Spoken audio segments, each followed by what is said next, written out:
Hello people, this is Soumya and welcome back to Soumya's Fair. Today we are back with yet another research paper और आज का हमारा research paper है Can India's National Education Policy 2020 cut the hidden cost associated with the shadow education? तो ये जो fancy सा एक वर्ड हमने सुना, ये शैडो एजुकेशन, ये क्या होता है?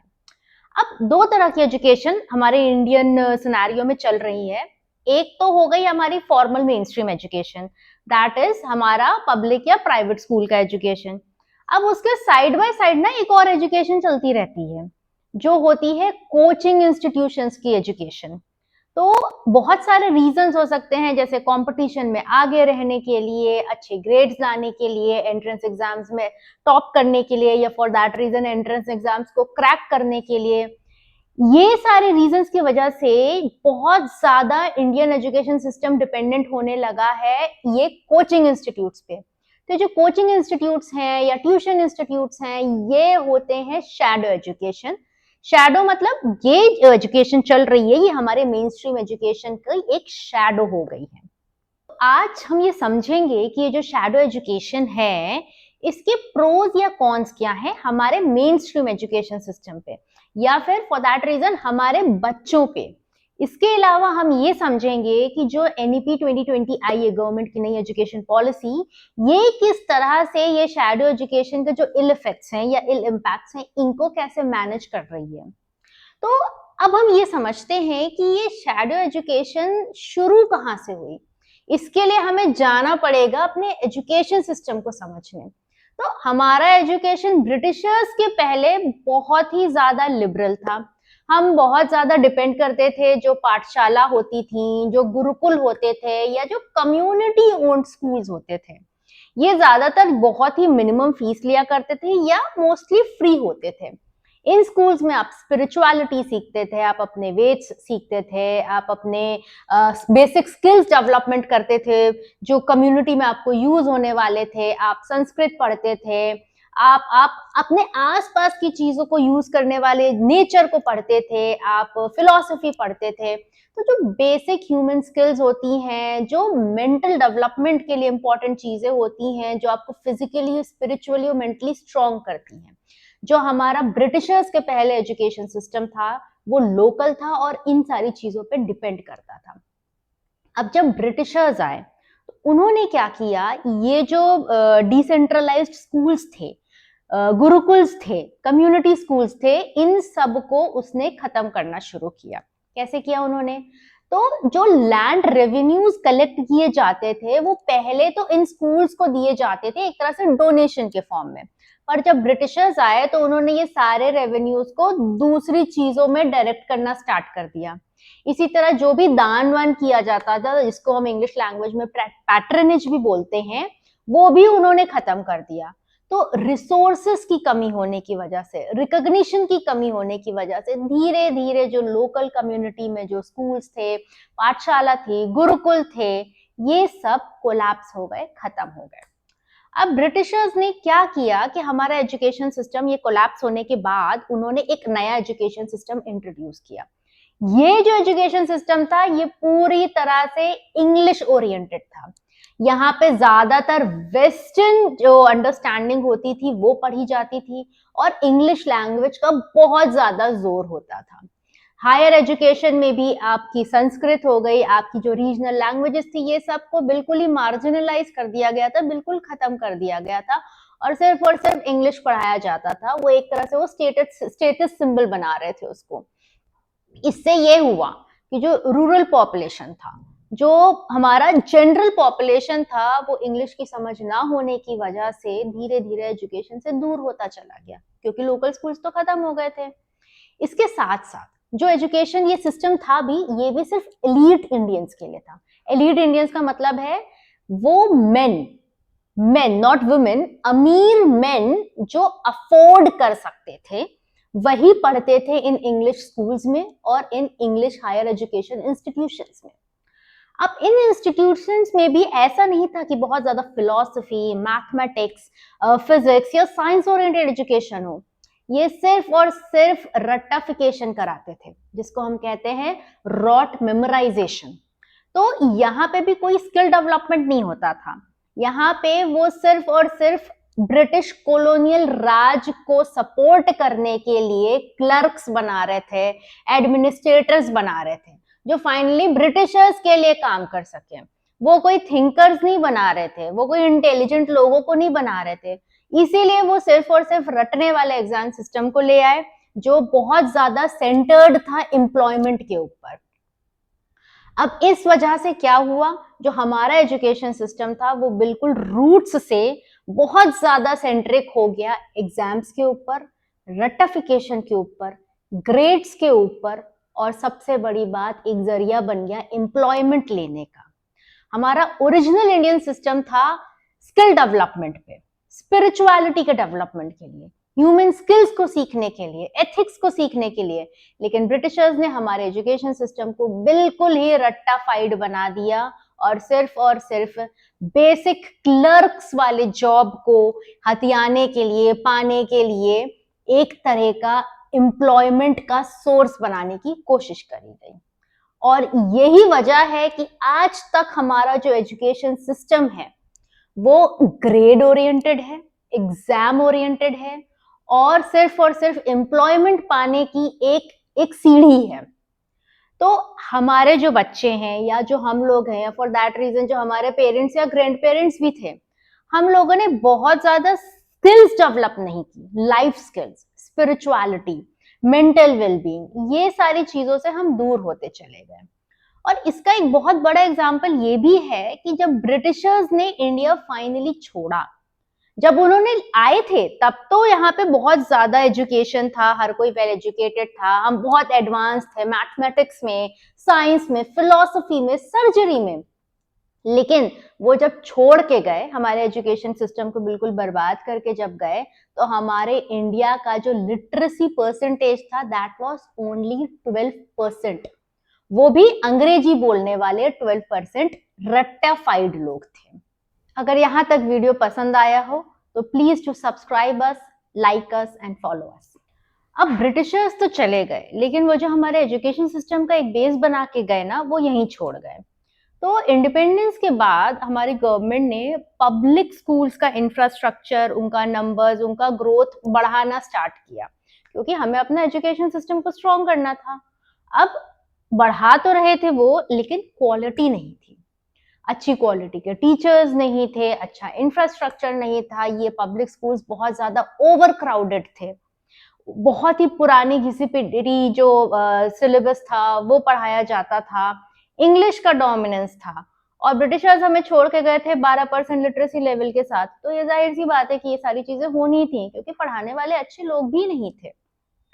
तो धीरे धीरे क्या हुआ, ये जो पब्लिक स्कूल्स थे ना, इनके पैरेलली प्राइवेट स्कूल्स भी आने लगे, जो इन पब्लिक स्कूल से बेहतर एजुकेशन देते थे, क्योंकि वो ज्यादा पैसा लेते थे। तो जो थोड़ा सा अफोर्ड कर सकते थे, middle class, upper middle class या हायर क्लासेस, वो अपने बच्चों को इन प्राइवेट स्कूल्स में भेजना शुरू कर चुके थे। धीरे धीरे ये प्राइवेट स्कूल्स भी हमारे मेन स्ट्रीम एजुकेशन का ही पार्ट बन गए। अब हुआ ये कि उस वक्त जो भी जॉब्स जनरेट होते थे वो सब गवर्नमेंट जॉब्स होते थे, क्योंकि प्राइवेटाइजेशन बहुत कम था। और ये गवर्नमेंट जॉब्स में आपको अगर जाना होता था तो सब एंट्रेंस लेवल एग्जाम्स होते थे। तो इतना पॉपुलेशन है, जॉब्स कम है, प्राइवेटाइजेशन है नहीं, तो इस पूरे कंपटीशन को कट करने के लिए ये शैडो एजुकेशन धीरे धीरे आगे आने लगी।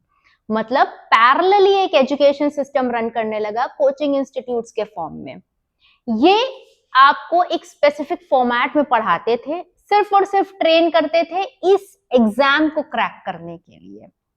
आगे हम जब और बढ़े तो 1950s में आईआईटी आया, 1961 में जेईई आया, और इन एलीट इंस्टीट्यूशंस में एडमिशन लेने के लिए, जेईई को क्रैक करने के लिए एक और सी मच गई। और तब बहुत ज्यादा एक्टिव हुआ हमारे कोचिंग इंस्टीट्यूशंस का ये जो पूरा बिजनेस था। ये बिल्कुल ट्रेन करते थे बच्चों को इन एग्जाम्स को सिर्फ क्रैक करने के लिए। वो कोई और स्किल डेवलपमेंट नहीं कर रहे थे, वो कोई और तरह की एजुकेशन नहीं दे रहे थे। यहाँ पे भी एक तरह से रटिफिकेशन ही हो रहा था इन एग्जाम्स को क्रैक करने के लिए। कोई भी एप्लीकेशन बेस्ड एजुकेशन नहीं थी. The only education that these institutions were providing was simply to crack this JEE exam, या फिर अब इसके साथ जो और पैरेलल एग्जाम्स आ गए जैसे पीएमटी हो गया, नीट हो गया, ये सारे एग्जाम्स को भी क्रैक करने के लिए अब ये कोचिंग इंस्टीट्यूशन स्पेसिफिकली फोकस्ड रट्टाफाइड एजुकेशन प्रोवाइड कर रहे थे. और जब हम आगे बढ़े और 1990s में आए हम, तो धीरे धीरे प्राइवेटाइजेशन होने लगा, इकोनॉमी हमारी लिबरलाइजेशन की तरफ बढ़ने लगी, तो लोगों के पास डिस्पोजेबल इनकम हो गई. अब ये डिस्पोजेबल इनकम की वजह से ये हुआ कि लोअर मिडिल क्लास और अपर मिडिल क्लास ये बहुत ज्यादा इन्वेस्ट करने लगे एजुकेशन में बच्चों के. और एजुकेशन में भी कहाँ, एजुकेशन में भी ये शैडो एजुकेशन जो है हमारा कोचिंग इंस्टीट्यूट्स में अपने बच्चों को एनरोल करने लगे, क्योंकि वो खर्च कर सकते थे. एक तरह से अपने बच्चों का फ्यूचर सिक्योर करने के लिए, उनको ये एंट्रेंस एग्जाम्स में आगे बढ़ाने के लिए, ताकि वो क्रैक कर सके, ये शैडो एजुकेशन में लोग बहुत ज्यादा इन्वेस्ट करने लगे. अगर हम गवर्नमेंट के सर्वेस की बात माने तो अप्रोक्सीमेटली 30% जो हमारा मिडिल क्लास का बजट होता है वो जाता है बच्चे की एजुकेशन में, और जिसका एक बहुत बड़ा हिस्सा जाता है इन कोचिंग इंस्टीट्यूशंस को. अब हम ये कह सकते हैं कि शैडो एजुकेशन तो बढ़िया चीज है ना, हमारे बच्चों को ट्रेन करती है, वो एंट्रेंस एग्जाम्स को क्रैक करते हैं और उनका फ्यूचर सिक्योर हो जाता है. पर ये चीज पूरी तरह से सच नहीं है. अगर हम शैडो एजुकेशन को समझें तो सबसे पहले इसका इकोनॉमिकल इम्पैक्ट बहुत ज्यादा होता है फैमिलीज के ऊपर. गवर्नमेंट सर्वे के मुताबिक हर साल हमारे यहाँ इंडिया में 30% बच्चे शैडो एजुकेशन में इन्वॉल्व होते हैं. ये नंबर अर्बन एरियाज में अप्रोक्सीमेटली 31% है और रूरल एरियाज में अप्रोक्सीमेटली 25.5% है. This is a huge number जो पूरी तरह से शैडो एजुकेशन पे डिपेंडेंट है. अब इस डिपेंडेंसी से क्या होता है, सबसे पहले तो जैसा भी हमने डिस्कस किया था कि ये फैमिलीज एक बहुत बड़ा हिस्सा अपने बजट का इन बच्चों के एजुकेशन में डाल देते हैं, वो भी शैडो एजुकेशन में.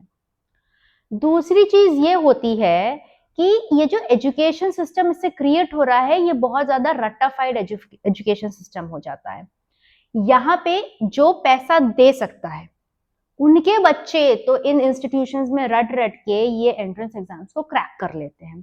पर बचे हुए 70% बच्चों का क्या है, जो पैसा नहीं दे पा रहे हैं, जो इन शैडो एजुकेशन को अफोर्ड नहीं कर सकते हैं, वो बच्चे तो इन एग्जाम्स को क्रैक नहीं कर पाए. उनमें से शायद ही बहुत कम परसेंटेज क्रैक कर पाता होगा. तो जो बच्चे रह गए, वहां से हमारी जो इनकम डिस्पैरिटी ये जो चल रही है इंडिया में, ये और ज्यादा बड़ी हो जाती है. मतलब जिनके पेरेंट्स ने अफोर्ड कर लिया वो बच्चे और ऊपर बढ़ गए, और जिनके पेरेंट्स अफोर्ड नहीं कर पाए उनके जो इनकम डिस्पैरिटी थी वो और बड़ी हो गई. इससे एक और चीज हो रही है, जो हमारे स्कूल्स को मोटिवेशन मिलता है ना बेहतर करने के लिए, अच्छा करने के लिए, इम्प्रूव करने के लिए, वो खत्म होता जा रहा है. कैसे? अब हो ये रहा है कि चाहे पब्लिक इंस्टीट्यूट हो चाहे प्राइवेट इंस्टीट्यूट हो, एजुकेशन सिस्टम स्कूल्स का उन लोगों के ऊपर पेरेंट्स की तरफ से, बच्चों की तरफ से, सोसाइटी की तरफ से उस तरह का प्रेशर ही नहीं आ रहा है, क्योंकि बच्चे, पेरेंट्स, सोसाइटी ये सब डिपेंडेंट हो गई है ये शैडो एजुकेशन के ऊपर. इनको पता है कि स्कूल बच्चा जाए ना जाए, वहां पढ़े ना पढ़े, वो तो सिर्फ एक फॉर्मेलिटी है. हमारा बच्चा कोचिंग में जाएगा वहां पढ़ लेगा. तो स्कूल्स के पास कोई मोटिवेशन ही नहीं है कि और बेहतर करें, कुछ इम्प्रूवमेंट करें और मेहनत करें. उससे क्या हो रहा है, जो बच्चा शैडो एजुकेशन नहीं अफोर्ड कर पा रहा है उसकी एजुकेशन जो उसको मिल रही है इन स्कूल्स में, पब्लिक या प्राइवेट, वो और ज्यादा डिग्रेड होती जा रही है. क्योंकि स्कूल कॉलेजेस तो आराम में, उनको पता है कि उनके नाम के बच्चे जो हैं वो टॉप कर जाएंगे क्योंकि वो कोचिंग में जा रहे हैं, वो अच्छा पढ़ाएंगे नहीं, और जो बच्चे नहीं अफोर्ड कर पा रहे हैं उनकी एजुकेशन और ज्यादा खराब हो जा रही है. अब यहाँ पे एक तीसरी चीज भी हो रही है, जो पब्लिक स्कूल्स हैं या जो प्राइवेट स्कूल्स हैं वहाँ के जो टीचर्स हैं उनको भी ये बात समझ में आने लगी कि भाई अगर हम हर चीज क्लास में पढ़ा देंगे तो हम ऊपर से नहीं कमाएंगे. तो ये जो टीचर्स हैं ये जानबूझ के सब कुछ नहीं बताते हैं या पूरी तरह से डेडिकेट नहीं होते हैं, और साइड बाय साइड पैरेलली अपने कोचिंग इंस्टीट्यूशंस या ट्यूशन इंस्टीट्यूशंस चलाने लगते हैं, और बच्चों को बोलते हैं कि आप वहां पे हमारे पास आके पढ़ेंगे तो वहां पे आपको हम सब कुछ बताएंगे, यहाँ पे उतनी अच्छी एजुकेशन हम नहीं दे पाएंगे। तो फोर्सफुली इन बच्चों को उन टीचर्स के पास जाके अलग से ट्यूशन या कोचिंग भी लेना पड़ जाता है। अगेन, जो बच्चा नहीं ले पाया उस बच्चे की एजुकेशन सफर कर गई। और ये जो पूरा एक ये पैरेलल मार्केट डेवलप हो गया है ना, ये जो पैरेलल बिजनेस डेवलप हो गया है, इसने एजुकेशन को बहुत ज्यादा कमोडिफाइड कर दिया है।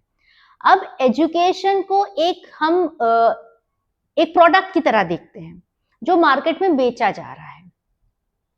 ये जो शैडो एजुकेशन इंस्टीट्यूशंस हैं, ये साइकोलॉजिकली आपको कैसे इम्पैक्ट कर रहे हैं?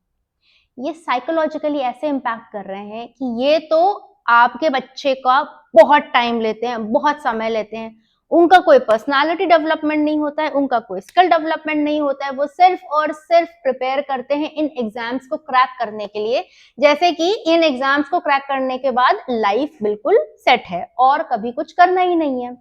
वो बच्चे 2-2, 3-3 साल सिर्फ इन एग्जाम्स को क्रैक करने के लिए एक कमरे में बैठ के रटते रहते हैं। इस वजह से उस बच्चे का मेंटल हेल्थ इतना ज्यादा इम्पैक्ट होता है। हम सभी लोग देख रहे हैं पिछले 2-3 डिकेड्स से कितने ज्यादा सुसाइड केसेस बढ़ गए इन बच्चों के। अब आप खुद सोचिए, इन बच्चों का मेंटल लेवल, मेंटल स्ट्रेस कितना ज्यादा बढ़ा हुआ होता होगा जो ये बच्चे सुसाइड कर लेते हैं। हमारा ओरिजिनल एजुकेशन सिस्टम स्पिरिचुअलिटी के बारे में पढ़ाता था, ह्यूमैनिटी के बारे में पढ़ाता था, एथिक्स के बारे में बताता था, जिस वजह से बच्चों का मेंटल हेल्थ बहुत अच्छा रहता था। लेकिन अब वो बच्चे कमरों में बैठ के सिर्फ रटते हैं, जिस वजह से सुसाइडल हो जाते हैं, बहुत प्रेशर में होते हैं, बहुत स्ट्रेस्ड होते हैं और फाइनली गलत कदम उठाते हैं। इसके अलावा जो बच्चा अफोर्ड नहीं कर पा रहा है, वो बहुत ज्यादा डिमोटिवेटेड हो गया है। उसको पता है कि ये अलग से पढ़ के आ रहा है, मैं वो पढ़ नहीं पा रहा हूं, तो मैं तो जीवन में कुछ नहीं कर पाऊंगा। उसको अलग लेवल स्ट्रेस हो रहा है कि मेरे माँ बाप मुझ पे इन्वेस्ट नहीं कर पा रहे हैं, मैं ये एग्जाम क्रैक नहीं कर पाऊंगा, मेरे दोस्त आगे बढ़ जाएंगे, मैं पीछे रह जाऊंगा। ये एक अलग लेवल का स्ट्रेस दूसरा बच्चा ले रहा है। ये सारी चीजें साथ में आके हमारे एजुकेशन सिस्टम को तो बिल्कुल अंदर से गला ही चुकी हैं, पर साथ ही साथ हमारे बच्चों का फ्यूचर, उनका मेंटल लेवल, उनका जो स्ट्रेस मैनेजमेंट है, उनका जो ओवरऑल ह्यूमन डेवलपमेंट है, पर्सनालिटी डेवलपमेंट है, वो हर चीज सफर कर रही है। अब हम ये समझते हैं कि ये जो इंडियन कोचिंग इंडस्ट्री है, ये है कितना बड़ा मार्केट। तो 2024 में इस मार्केट की जो वैल्यू थी वो थी 58,000 करोड़ और ये एक्सपेक्ट किया जा रहा है कि 2028 तक ये मार्केट 1.3 लाख करोड़ का बन जाएगा। करीब करीब 16% CAGR से ये ग्रोथ हो रही है। इतना ह्यूज मार्केट है ये। अब ये जो 2024 का 58,000 करोड़ है ना, इसमें जो मैक्सिमम कंट्रीब्यूट कर रहा है, मतलब जो ज्यादातर कोचिंग है जो दे रहे हैं लोग, वो है IIT JEE और नीट की। अगर हम स्टैटिस्टिक्स की माने तो ज्यादातर जो टॉपर्स हैं वो कहते हैं IIT JEE और नीट के, वो ये कहते हैं कि हमने किसी ना किसी कोचिंग इंस्टीट्यूट से ही जो है ट्रेनिंग ली है, वहीं से पढ़ाई की है, जिसकी वजह से हमने ये एग्जाम क्रैक किया है। कुछ लोगों की, कुछ सोर्सेस की माने तो जो टॉप 100 नीट क्वालिफायर्स हैं उसमें 95% बच्चा किसी ना किसी कोचिंग एजुकेशन से एसोसिएटेड है। ये फिगर और ज्यादा खराब हो जाती है जब हमें ये पता चलता है कि ये जो 58,000 करोड़ का मार्केट अभी हमने बताया, इसमें से 7,600 करोड़ का मार्केट तो सिर्फ और सिर्फ नीट का है। अगर हम नीट 2024 के डेटा को एनालाइज करें तो ये पता चलता है कि 89% जो हाई परफॉर्मिंग बच्चे थे वो सारे के सारे उन शहरों में से थे जहां पे कोचिंग इंस्टीट्यूट्स थे। इसके बाद अगर हम और एनालिसिस करें तो हमें पता चलता है कि 87% बच्चे जिन्होंने फाइनली एंटर किया गवर्नमेंट मेडिकल कॉलेजेस में, वो सारे उन्हीं 40% शहरों में से थे जहां पे सबसे ज्यादा कोचिंग इंस्टीट्यूशंस हैं इंडिया में। तो ये जो फिगर्स हैं ये बहुत ही डराने वाली हैं और इससे हमें ये समझ में आता है कि अगर आपके पास ये शैडो एजुकेशन का एक्सेस है तब तो आप शायद क्वालिफाई कर भी जाएं, पर जो बच्चा इनका सहारा नहीं ले रहा है, जो आधे से ज्यादा बच्चे हैं, वो इन एग्जाम्स को क्वालिफाई नहीं कर पा रहे हैं। जैसे जैसे हम टेक्नोलॉजिकली और एडवांस हो रहे हैं और कोविड के बाद से फिजिकल कोचिंग इंस्टीट्यूशंस जो शैडो एजुकेशन का मेनली पार्ट थे, इसके अलावा एडटेक एजुकेशन भी आ गया है जो शैडो एजुकेशन को बहुत ज्यादा कंट्रीब्यूट कर रहा है। एडटेक एजुकेशन मतलब ऑनलाइन जब आप प्रिपेयर करते हैं, ऑनलाइन रिसोर्सेज और इंफ्रास्ट्रक्चर पर जब आप डिपेंडेंट होते हैं फॉर प्रिपरेशन, वो हो जाता है आपका एडटेक। अगर हम इसके मार्केट को समझें तो 2023 में ही अकेले इसका मार्केट 231 मिलियन डॉलर्स का था इंडिया में, और एक्सपेक्टेड है कि 2034 तक ये मार्केट 571 मिलियन डॉलर्स का बन जाएगा। ये करीब करीब 14% का ग्रोथ हो रहा है इसका। ये जो एडटेक आ गया है, ये जो फॉर्मल फिजिकल कोचिंग इंस्टीट्यूशंस थे, इनके बिजनेस को थोड़ा कम कर रहा है, क्योंकि इसके कुछ फायदे हैं। फायदे ये हैं, बच्चा घर में रह के पढ़ सकता है, माँ बाप के सामने पढ़ सकता है, उतना फिजिकल मेंटल प्रेशर नहीं होता है। तो ये कुछ पॉजिटिव्स हैं, लेकिन अल्टीमेटली ये भी शैडो एजुकेशन को ही कंट्रीब्यूट कर रहा है। ये भी पैरेलल एजुकेशन सिस्टम ही चल रहा है हमारे फॉर्मल एजुकेशन में, और एक्सपेक्टेड है कि ये मार्केट 2034 में 971 मिलियन डॉलर्स का बन जाएगा। ये करीब करीब 14% CAGR का ग्रोथ रेट है। अब ये शैडो एजुकेशन का पार्ट तो एडटेक भी हो गया, लेकिन एडटेक ये जो हमारे ओरिजिनल फिजिकल कोचिंग इंस्टीट्यूट से उनसे थोड़ा सा बेहतर माना जा रहा है। इसलिए क्योंकि बच्चा घर में रह के पढ़ लेता है, उतना ज्यादा स्ट्रेस या प्रेशर नहीं होता है, माँ बाप के सामने रहता है। पर अल्टीमेटली कंट्रीब्यूट ये भी शैडो एजुकेशन को ही कर रहे हैं। ये शैडो एजुकेशन जो एडटेक से आ रही है और वो शैडो एजुकेशन जो कोचिंग फिजिकल कोचिंग इंस्टीट्यूशन से आ रही है, उसमें कोई फर्क नहीं है, बट बच्चे के ऊपर से थोड़ा सा प्रेशर कम हो जाता है। अब चाहे ये कोचिंग इंस्टीट्यूशंस जो हैं, जो शैडो एजुकेशन है, ये मेन स्ट्रीम रिकॉग्नाइज्ड या सेंट्रलाइज्ड इंडस्ट्री ना हो, पर जीएसटी को बहुत ज्यादा कंट्रीब्यूट करते हैं। तो अगर हम एक फिगर को एनालाइज करें तो 2019-20 से लेके 2023-24 तक करीब करीब जीएसटी कलेक्शन 3 गुना बढ़ गया था। 2019-20 में जो गवर्नमेंट ऑफ इंडिया ने जीएसटी कलेक्शन किया है इस शैडो एजुकेशन की इंडस्ट्री से, वो था 2240 करोड़ रुपए, और 2023-24 में यही नंबर बढ़ के हो गया 5517 करोड़। अगर हम 2025 तक समझें तो करीब करीब 68,000 कोचिंग इंस्टीट्यूट्स हैं इंडिया में जो रिकॉग्नाइज्ड हैं। बहुत सारे अनरिकॉग्नाइज्ड और लोकल भी होंगे, पर रिकॉग्नाइज्ड है 68,000 का फिगर। इनमें से सबसे ज्यादा कोचिंग इंस्टीट्यूशंस जिस स्टेट में हैं वो है उत्तर प्रदेश, जहां पे करीब करीब 11,000 इंस्टीट्यूट्स हैं। इसके बाद जो नेक्स्ट आता है वो है महाराष्ट्र, जहां पे करीब करीब 9,000 इंस्टीट्यूट्स हैं, और फाइनली बिहार आता है जहां पे करीब करीब 6,000 इंस्टीट्यूट्स हैं। ये सारे जो इल इफेक्ट्स या इल इम्पैक्ट्स हैं शैडो एजुकेशन को, इसको आइडेंटिफाई किया है हमारी गवर्नमेंट ने भी, और इसी को समझते हुए नेशनल एजुकेशन पॉलिसी 2020 जो आया है, उन्होंने कुछ स्टेप्स लेने के बारे में सोचा है और कुछ इम्प्लीमेंट भी किए हैं। तो एनईपी ये कहता है कि जो हमारा present exam system assessment system है, वो प्रायोरिटाइज करता है मेमोराइजेशन को, वो बहुत ज्यादा डिपेंडेंट है ग्रेड्स के ऊपर, वो बहुत ज्यादा बच्चों में स्ट्रेस और प्रेशर को बढ़ाता है। इसको काउंटर करने के लिए एनईपी ने ये बोला है कि हमको अलग तरह का असेसमेंट प्रोग्राम लेके आना चाहिए। इसी को समझते हुए एनईपी ने एक बॉडी क्रिएट की है जिसका नाम है परख, performance assessment review and analysis knowledge for holistic development. ये जो परख बॉडी है, ये हमारे असेसमेंट को बदलेगी और ये इसको रट्टाफिकेशन से हट के, ग्रेड बेस्ड से हटा के स्किल बेस्ड असेसमेंट के ऊपर आ जाएगी।